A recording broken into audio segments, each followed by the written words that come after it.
Hey everybody, it's Matt Weaver here with Bible Truth Project, and today we have a special guest. His name is Hanoch. I don't know how you say your last name in Hebrew, but it's Young in English. Yeah, yeah. It's kind of funny because here in Israel, people kind of think it's Yoang or Yang. So when they come and they meet me and they find out that I'm not from Asia, but actually from the Bronx, it's a little disconcerting for people, I have to admit. Oh, that's funny. So anyway, I saw an interview that he had done with Dr. Hamp a few weeks ago and kind of piqued my interest because you aren't Israeli. Of course, you were born here in America, but you made Aliyah back in the 90s. And you had an interesting conversation that I kind of wanted to dig into a little bit more, just because I've studied a little bit on the subject, and not saying I'm an expert, but it's something of interest. And that is kind of the whole Israelite in dispersion, lost tribes kind of a thing, even though they're not really lost, if you will. Etc. So I just wanted to, get your take on it as an Israeli. So, point. Sure. Okay. Well, first of all, I came on Aliyah in 2009. Oh, okay. Wish I had come in the 90s. I'm way off. That's quite all right. That's quite all right. What happened in the 90s? Wow, what a long, strange trip it's been, if you'll pardon the song lyrics. 1994. I'm sitting in New York City, and I'm going through a local Jewish newspaper, thing called the Jewish Press. And in the very back, there's a very small ad, really tiny ad, not well typeset, about some organization called United Israel World Union. And they're having their annual meeting in Manhattan. Now, I had never heard of the organization. And again, remember, this is the 90s. This is before Al Gore invented the internet. So, we had no way of looking up who are these people. So it mentioned one Mosaic faith for the entire world and the regathering of the lost tribes of Israel. And I was intrigued. And I went to this meeting, and I found out that first of all, I was the only local person from New York at the time. And there were, if I remember correctly, this is now 28 years ago, there were two people there who had converted to Judaism, but the rest of the group were not Jewish. And what was interesting is that's the first time someone ever said to me, Hanoch, I'm not Jewish, but I think I'm part of Israel. So, as I like to say now, for someone like me who's never gotten high and never gotten drunk, I couldn't imagine what they had ingested that caused them to have this kind of, what do you mean, part of Israel, but not Jewish? And then I did a really interesting thing afterwards, because they were lovely people. I went back and studied the Tanakh, the Hebrew Bible, over and over. I focused on the prophets. So what did the prophets really say? And I was shocked, because just about all of them speak of the time when all the tribes of Israel are going to be regathered. Yep. They guarantee it. Mm-hmm. Now, sadly, no one leaves us a blueprint that says, this is what they're going to look like. This is what they're going to sound like. And, I often compare it to the story of Joseph. He's standing there. His brothers have no clue who he is, because he doesn't look like they'd expect. Right. He doesn't sound like they'd expect. Yep. They have no rational reason on earth to assume that he's their brother. That's the parallel situation, in my opinion, that we're in now. We're coming from vastly different religious traditions, and we're looking at each other across the table saying, you're the brother I was waiting for? Seriously? And it's a really interesting situation. The last 28 years in and out of interactions with, now remember, 28 years ago, 1994, there was no Hebrew roots movement. Right. This was all just beginning. And I used to wonder why it was that I was having delusions. Like, who are these people? It's like that line in Butch Cassidy and the Sundance Kid. Who are these guys? And it's been intriguing. And I was convinced, without a doubt, that they were my long lost brothers and sisters. I have since moderated that view a bit because of things that people have done and said over the years that caused me to believe that they're being sorted out right now. And some are of Israel and some just are not. And I feel, I quote a lot of movie lines. I hope you don't mind. No problem. Oh, brother, where art thou? Is you is, or is you ain't my constituency. So it's really, and how do I now, because it's not like I ever asked people to take a DNA test. I just took it at face value. If someone says, I think I'm part of Israel, the acid test is, do you stand with the state of Israel? And do you support your Jewish brothers and sisters? All based upon mutual respect. That's what I'm all about. Mutual respect for the reconciliation and restoration of all of Israel. Judah doesn't try to turn Joseph into Judah. And y'all love that part. The part that really kind of sticks in people's throat is that Joseph doesn't try to turn Judah into Joseph. Mm-hmm.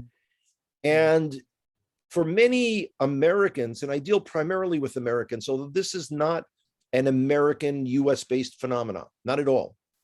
I've taught the Ephraimite community in Sri Lanka, and they're coming from backgrounds as Buddhists, Hindus, and Muslims. Mm. In America, it's mostly people coming from one branch or another of Christianity. Mutual respect. And it's funny, whoever's listening to this, if they get nothing else from what I say tonight, please listen to this. Mutual respect does not mean that you agree with what I say. It doesn't mean that you even like what I believe. It's irrelevant. You don't get to make that choice. But you respect me for who and what I am, as I respect you, knowing that Avinu Shebashamayim, our Father in the heavens, is going to sort this whole thing out. We just have to be patient enough and have faith to let God be God. Very good. Very good points. Thought I'd do a couple scriptures here. This is in my book, which I kind of go over some of the prophetic implications here.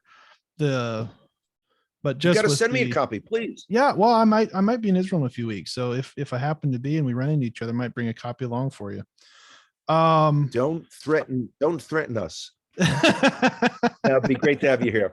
It'd be great to have you here. Yeah, we're planning on it. So we'll see how if we get everything figured out. But here's just some classic verses. In Isaiah 11:12, it says he will lift up a banner for the nations and assemble the dispersed of Israel. And a lot of people, don't understand the prophetic distinction between house of Israel, house of Judah in the prophetic literature. That's so right. Oftentimes when it's referencing the two in the same phrase, it's actually referring to the northern house and the southern house. But assemble the dispersed of Israel and gathered the scattered of Judah from the four corners of the earth. Again, Isaiah 43:5-6, bring my sons from far, my daughters from the ends of the earth. Isaiah 49:5, bring Jacob back to him and gather Israel back to him. It just keeps going and going and going. It's all over the prophetic literature. And actually, it's interesting that you bring up the whole Joseph thing, because I kind of point to that as well. That it's kind of amazing that Joseph's two sons, if you look at the promises that God made through Jacob as he's laying his hands on the sons of Joseph, he says that in Ephraim will be the fullness of the nations. Yeah. Right. And then you have that parallel of where the sons are in Egypt, they're in a foreign land, they're looking at their brother and they don't know him. And, it's family. Exactly. So it's interesting how that all comes about. Now, you've kind of seen it. You've spoke a little bit about, you've seen this shift kind of since the 90s. I mean, it doesn't seem like there was really any of this type of, or a lot of this type of thought that went on before that. There was some maybe British Israelism, some of that type of stuff, but that was, it was a little, you know what I mean? It's kind of, there's a little maybe threads of truth, maybe very tiny threads, but as far as in general, it was Tony. yeah. In general, it's quite anti-Semitic actually, but still the concept that Israel's dispersed in the nation seemingly is real. But there's a whole different shift since Israel's been in the land of people under all of a sudden kind of coming to this connecting with the land. They go to Israel, you're a tour guide, so you probably see this, to where people go there and all of a sudden there's just like this, I belong here. Like somehow I'm tied to this place. It's amazing. Matt, it's an amazing experience. I have guided hardcore mainstream Christians. So in other words, they've never heard of Hebrew roots. They don't know anything at all about it. They don't know what it is that we've just been speaking about. And they get off the plane and they say to me, Hanoch, why did I burst out crying? I don't have a single Jewish bone in the skeleton rattling in the family closet. Why do I feel like I belong here? And people then begin learning Hebrew, studying the Tanakh, the Hebrew Bible, studying it from a perspective as we have done it for thousands of years. And it's interesting because people go to France and they have a good time, but they don't come back and say, from now on, only call me Pierre. And they wear a beret and they act all French. I mean, it's a unique phenomena in the world. And again, we don't have a game plan from Hashem, from God, that says, and it's going to happen by A, B, C, and D. Now we're able to tease out a number of clues. And certainly the Jewish side of the family returning to Eretz Yisrael, the land of Israel, rebuilding the land, reestablishing a sovereign state, growing that state. I mean, when you think about it, 1948, our Declaration of Independence, we had 600,000 Jews in the country. That's it. We were tiny. We were minuscule. Today,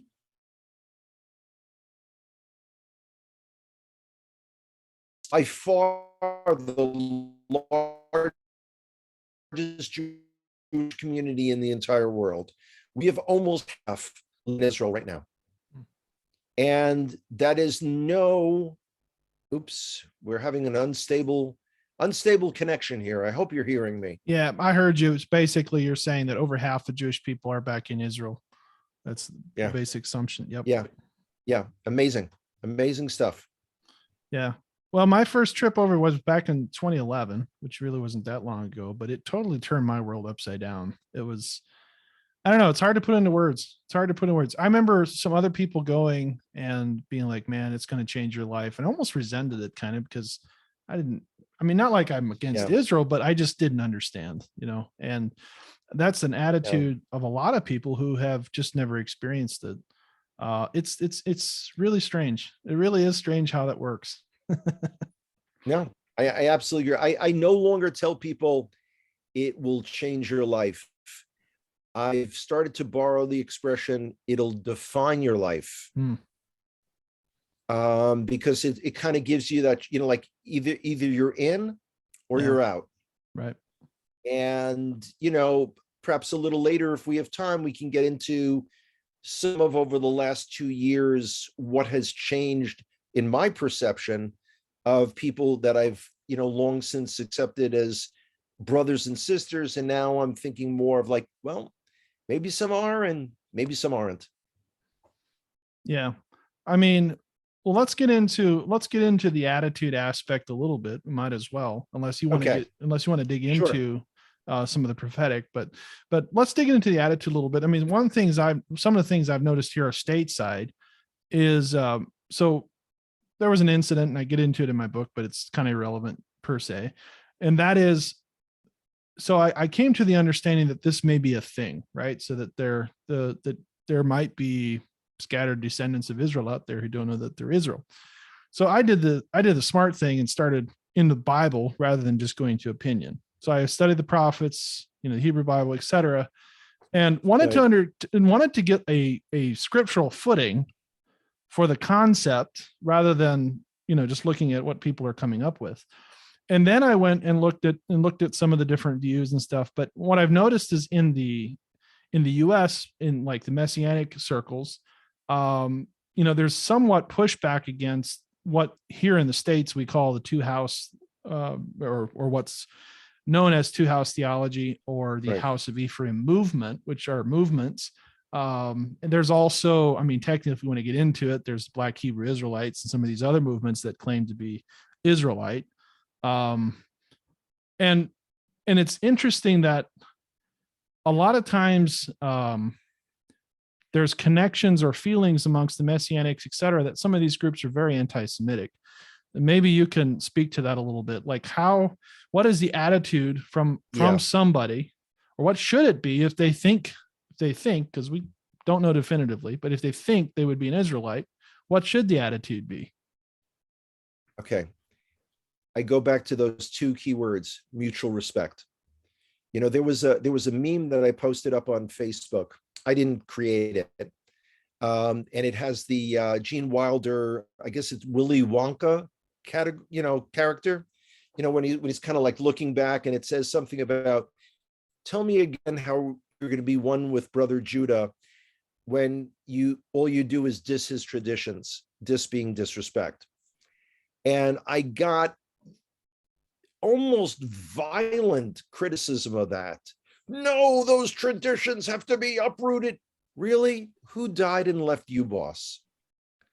The meme was a little bit of a trick, because in no way did it say, like our traditions, accept our traditions, agree with our traditions, adopt them for your own personal practice. Didn't say that. But what it comes down to is people lack mutual respect, and they're filled with either replacement theology or just plain old, good old Christian supersessionism. There are elements of the Hebrew roots movement that look down upon both mainstream Christians and Jews. Mainstream Christians, they look down upon because they say, well, they have Jesus, and then they snidely say, yeah, but they should realize his name was Yeshua. But the silly mainstream Christians don't have the Torah.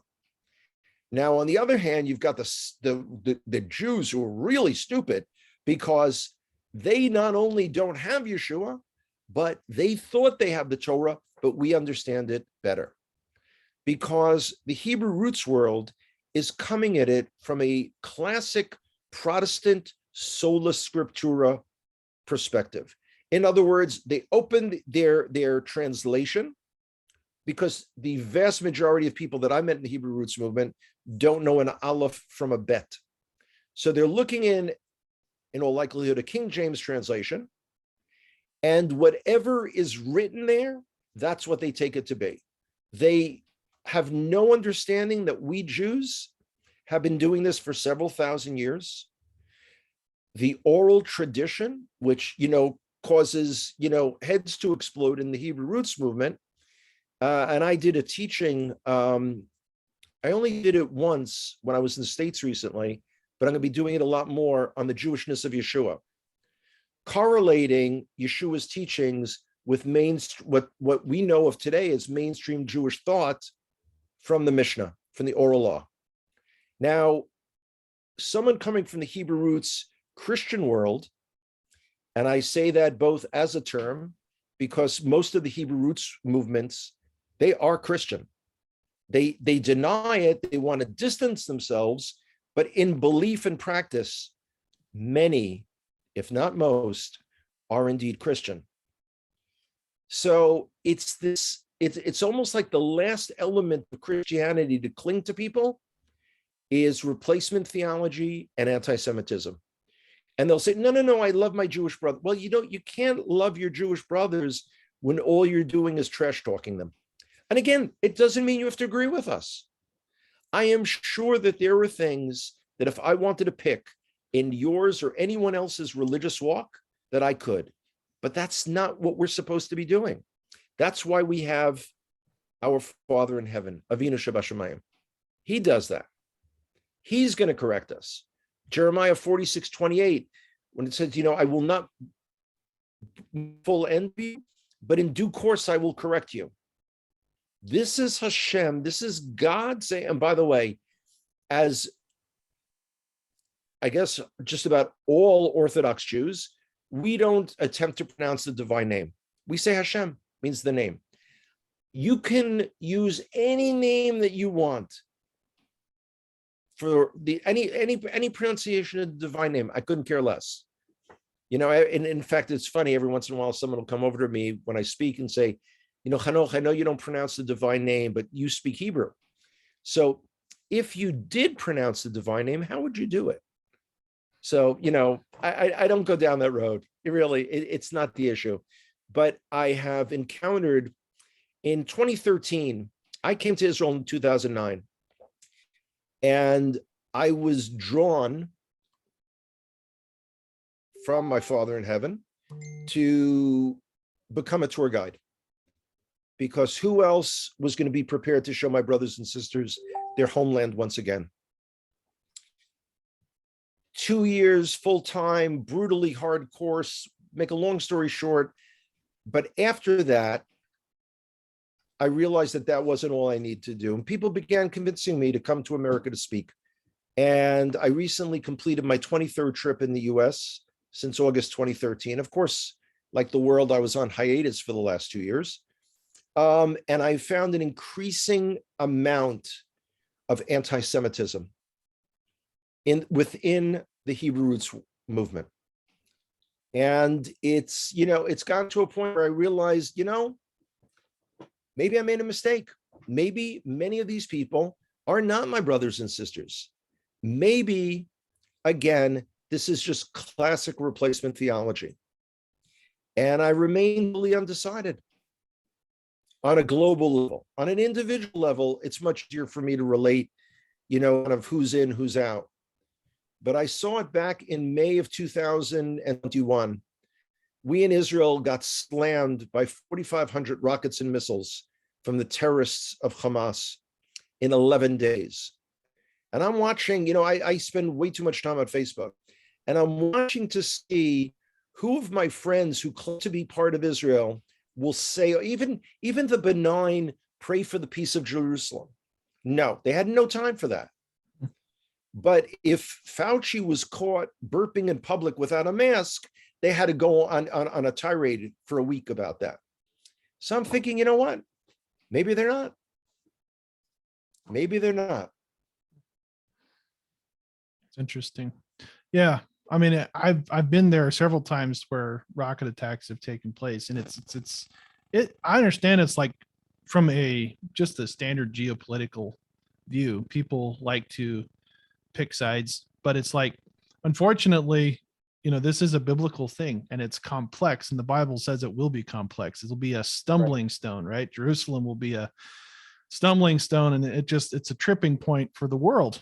And it's just really, it's amazing how that works. But yeah, I actually, when the U.S. decided to move their embassy to Jerusalem, I said that year I have to go to Israel as well, just to celebrate that point. So I did.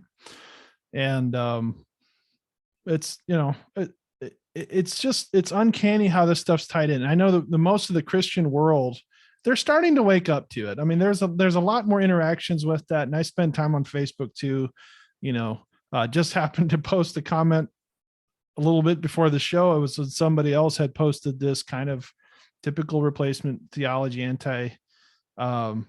Israel or anti-Zionism kind of a post where people, was talking about Hebrew rootsers, which is, I mean, it was a fair argument, but it was kind of Christians pushing back against Hebrew rootsers and saying that, they're off base, etc.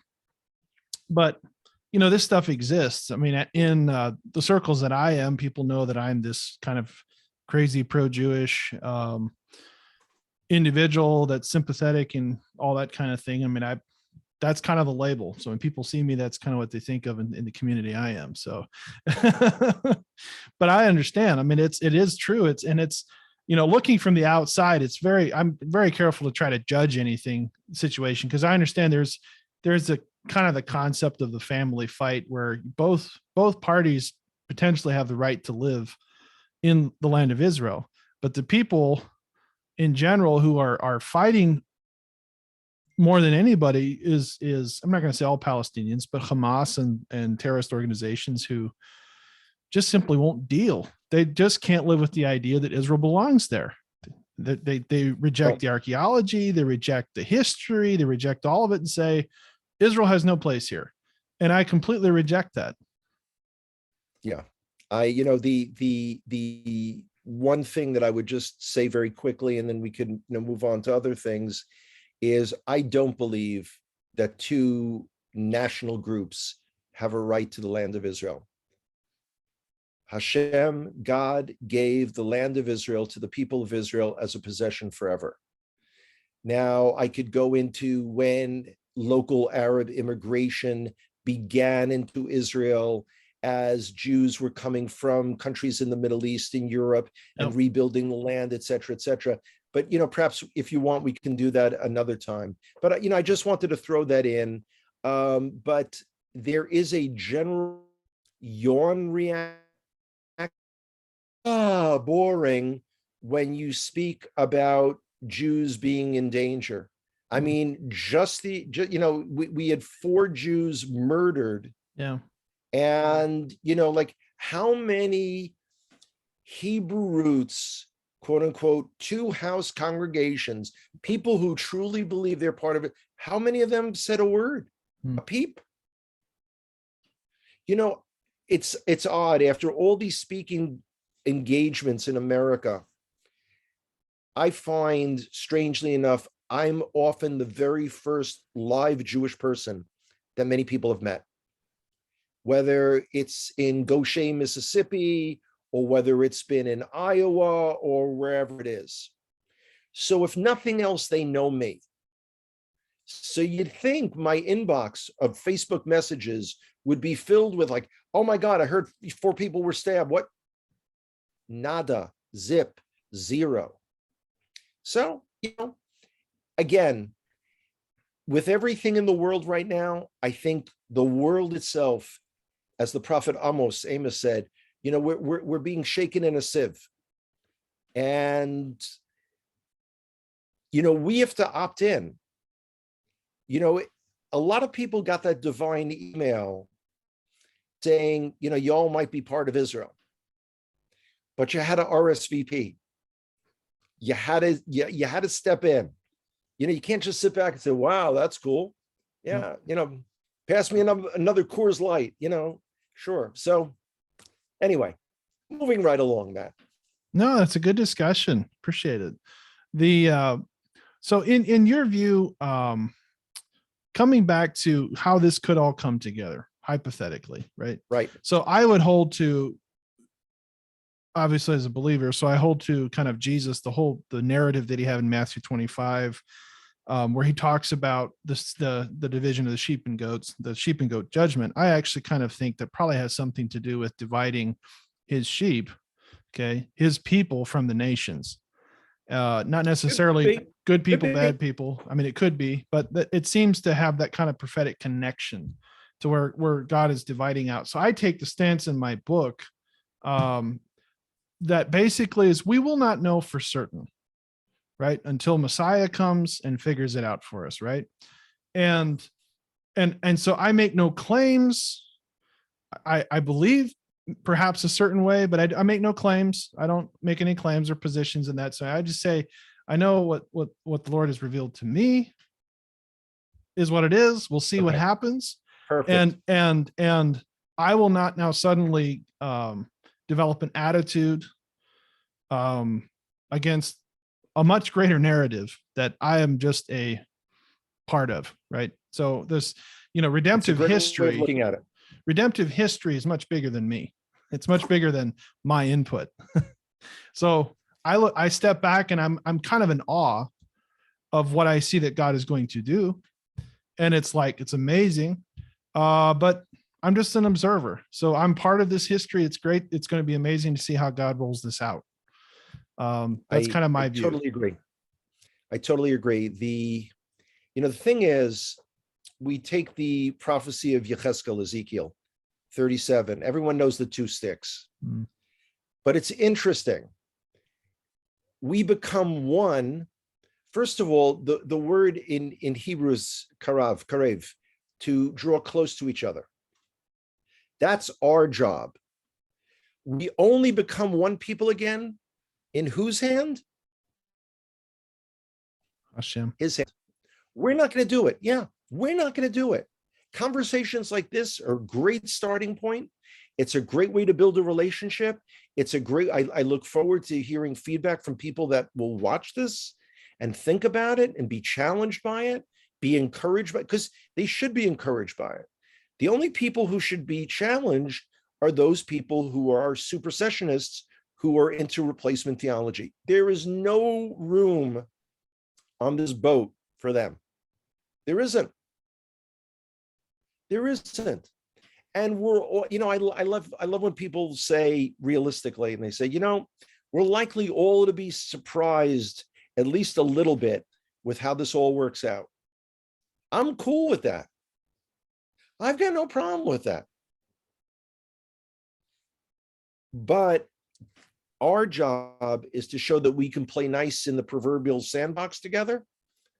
I mean, our family, we collectively, the people of Israel, collectively, we descend from the single most dysfunctional family in the history of planet Earth. We have entire baggage trains of baggage that we're each lugging behind us. Okay, so let's be realistic about it. And let's be a bit humble and say, hey, let's join hands and let's see what we can do together. And I don't diss you, you don't diss me. It's a really, the concept of mutual respect, I thought it was a great soundbite. Mutual respect for the reconciliation and restoration of all of Israel. But people want to redefine mutual respect. They want to define it that I'm right and you need to respect me. And somehow mutual, it's funny. I'm not a native English speaker. I'm not. I grew up in the Bronx. We spoke something similar to English, but not quite. So I make mistakes, but I really looked up mutual, and it means that I to you and you to me. I thought it was straightforward. But anyway, here we are. Now, earlier you had mentioned to me your experience of having gone into a Messianic congregation and being made aware that believing in this quote unquote two-house theology was totally unacceptable. So I want to address that, because that's, it actually came up a few times when I was speaking in America recently, between December and February. That's an issue within the US-based Jewish Messianic movements. There are a couple of organizations where Jewish Messianic congregations, synagogues, or whatever they, however they define themselves, those congregations, they are vehemently anti what we were talking about, what you've come to understand, what I've come to understand, totally against that. That's not an issue in the mainstream Orthodox Jewish community that I live in. In Israel, the term two-house theology is totally unknown. No one ever read any, except for me, no one ever read any of Batya Wooten's books, nothing. They have no idea what you're talking about. We know that the tribes of Israel will return because Hashem promised they would. And all of the Nevi'im, Yirmiyahu, Jeremiah, Yechezkel, Ezekiel, Hosea, wow. Yeah, I mean, it's very much. all about it. Right. It's all about the Northern Kingdom. Now, again, we don't know how that's going to, we can't, Matt, you and I can't sit down and make this happen ourselves. We can't. We cannot work out all the differences in terms of our daily religious lives. But guess what? This is the best news. We don't have to. We don't have to. We deal with each other. We work together. I mean, I'm looking forward to you coming to Israel. First cup of coffee's on me. Okay, I'll limit it to Jerusalem. I'm not going to travel around the rest of the country chasing you. I'm sorry. Because thank God we're now allowing tourists back in the country. Yeah. So more than 2 years of not being able to work a single day. I guided a group this week for the first time. First time since what, Hanoch? Yeah. March 5th, 2020. I was there in December of 2019. So literally 3 months Yeah, later. well, I'm telling you, we had people hanging off the walls. Right. It was amazing. Anyway, so unless we're willing, and again, I'm saying this is the litmus test. If you cannot stop yourself from denigrating someone else's beliefs, I'm sorry, you're not part of Israel. I don't know what you're a part of, but whatever it is, I don't want to know about it. What is your definition? Because I mean, obviously there's a technical definition, but kind of the way you look at replacement theology or supersessionism from the eyes of an Israeli, what does that look like? Okay, there's a classic Jewish understanding of replacement theology that we, and I'll use the term the Jewish people, because after the Assyrian exile about 2,700 years ago, all left as the identifiable part of the people of Israel for those last 2,700 years has been the Jewish people. Okay. Made up of probably all of the tribes, technically. Well, yeah, because it says in the Tanakh, right. When the Assyrians were coming in, Jerusalem doubled in size, absorbing refugees from the northern kingdom. We know that. Yep. And so that's why people say, are you from the tribe of Judah? Well, if it makes you feel better to think that way, sure. But I have no way of knowing. People say, like, okay, come on, Hanoch. What tribe would you want to be if you could? Cherokee. I mean, really, that's where my heart is. So, anyway, replacement theology. God is done with you Jews. Your role in history is over. We are the new Israel, because again, remember something. All of the promises of the blessings go to Israel. Paul, within the Christian scriptures, is very careful to constantly, use terms like grafted, Yep. In other words, no one has said the blessing. So what they did was they changed who was Israel. That's replacement theology. Not that I'm part of, we can be brothers standing side by side. No, you're the boss man, and I'm gone. I'm history. Yeah. Reinstitutionalized. I mean, the concept really didn't exist in the Christian world, as I understand it, until probably the 3rd century, when the institution of the church kind of came by. They created a new eternal city, and yeah, it's you sounded almost facetious when you said that. Well, it's true. So many years ago, we were in Rome, and we kind of went into Rome. I've been to the Middle East a couple of times, and you go into Rome, you see all this brick and stone facade, supposedly the city with the keys to the kingdom, and the slogan is the eternal city. And all of a sudden we just get this sense of they're trying to be New Jerusalem. They're trying to be the new headquarters, right? Right. And it's very Roman, so obviously very Constantinian to reincorporate this new movement into his empire. But right. it was just uncanny, the sense you got of the attempt to literally reorganize and re-centralize the people of God. It was very eye-opening. No, and what's interesting is one of the things that I think Christianity in general has been most successful at is totally ripping Yeshua out of his Jewish context, Second Temple period, land of Israel.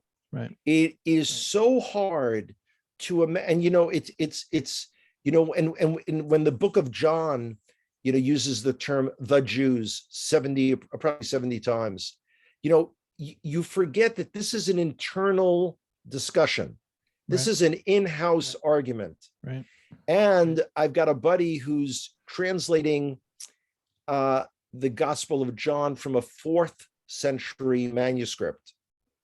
And he's finding that many of those mentions of, as we see, the Jews, is actually referring to the Judeans. Again, remember that Yeshua and his ministry are up in the Galilee. Right. So you're probably thinking, wait a second, we're talking about Jews, Judean Jews and Galilean Jews. Yep. Correct. But in the same way, back in the old country in New York City, if someone said, "Oh, Hanoch, you're from Brooklyn?"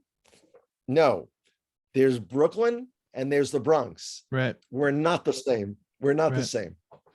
Yeah. I've heard a similar argument. It was a different book I read. It's been a few years ago that was talking about that whole distinction. And when it says the Jews, it was really referring more to the region because of the Greek words associated with it. It's interesting. Well, awesome. So what else do we want to talk about? Well, I can tell you, Israel is ripe and ready for y'all to come and visit. We are at the very tail end of our winter season. Everything is green and lush. Again, we have this reverse thing because soon, once April comes, we won't get rain again. Not April, May, June, July, August, September, end of October, beginning of November. It's dry, sunny, and hot. I tell people, save your data on your phone. Don't look up the weather report. In Israel, during that time, we only have 3 weather reports. Right. I'm letting you in on a secret. Hot, hot, and hot. Sunny and hot, sunny and very hot, or sunny and extremely very hot. Right. That's it. It's a great time to come. We'd love to see you. A major tour, sort of my showcase tour, is one that I do with Mike Clayton.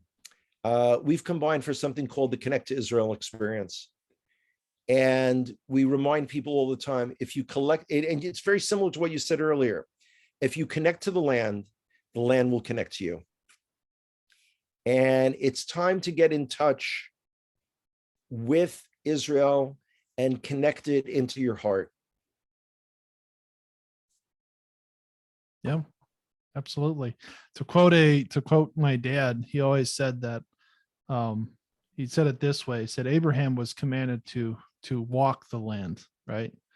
And if we are, of course, by us by faith, you by blood, but if we are the seed of Abraham, then our feet also matter. So we take the feet of Abraham everywhere we go. It's a beautiful way of putting it.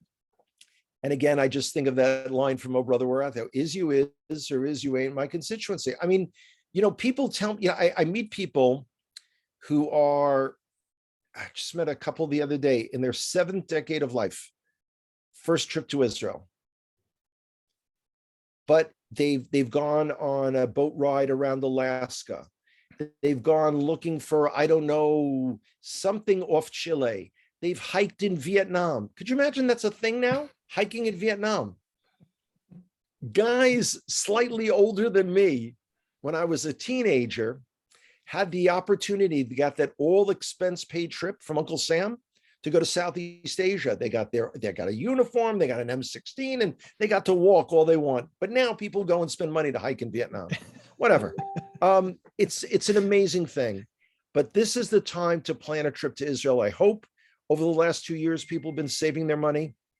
Those that didn't invest in 4,000 rolls of toilet paper still don't quite understand how, for a respiratory virus, people had to load up on toilet paper. I know from having been in America recently that I've met people who have enough toilet paper for their family till 2045. So, I don't know what to say. I really don't know what to say. That baffled me. I was like, the thing you would go for, right, is toilet paper. So world's about to end, huge problem, toilet paper. Okay, whatever, awesome. Well, can you give us a little information as far as your website, et cetera, if people want to look you up? And Sure, my that's pleasure. that kind of My information. website is kolyehuda.com. That just means a voice from Judah. You'll notice it's not the only voice, the real voice, the voice you should listen to. Kol Yehuda, KOLYEHUDA.com. On Facebook, Hanoch Young, HANOCH, last name Young, YOUNG. You can contact me via my website. There's a contact thing. Feel free to reach out. I am really good at responding to emails. My personal email, probably shouldn't do this, but here you go. Young Barzel, YOUNGBARZEL @gmail.com. Please don't send hate mail. Yes, please don't. I really would hate to travel to your country and smack you upside your head. So I really don't want to do that. Really, I want to be a nice guy. I want to be a nice guy. Awesome. Well, we appreciate the conversation today. Thank you so much for Thank you taking the so time to much. do it. So Thank you. Thanks for reaching out. absolutely. See you in Israel. Bye-bye.